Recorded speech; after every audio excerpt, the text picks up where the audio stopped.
Yan ang mga apat na maaring makulong, nagbibilang malang ng araw sa ICC, gayon din ang mastermind at lahat ng sangkot. Kung mapapatunayan na nagsinungaling sila o nagbigay ng maling testimonya.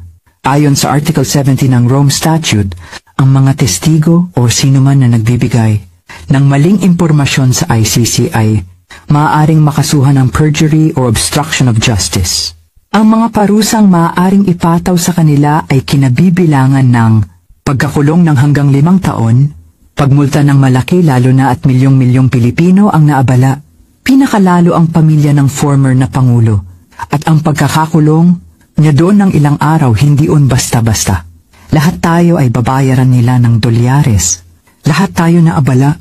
Kaya magkakautang si De Lima, Hontiveros, Trillanes at Torres sa buong Pilipino o parehong pagkakulong at multa.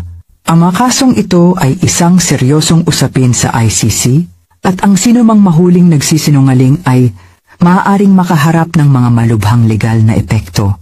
Kaya, kung ang isang testigo ay mapapatunayan na nagsinungaling, maaari siyang makulong at ang kredibilidad ng kanilang testimonya ay mawawala. Tandaan natin mga pagmumukha nila.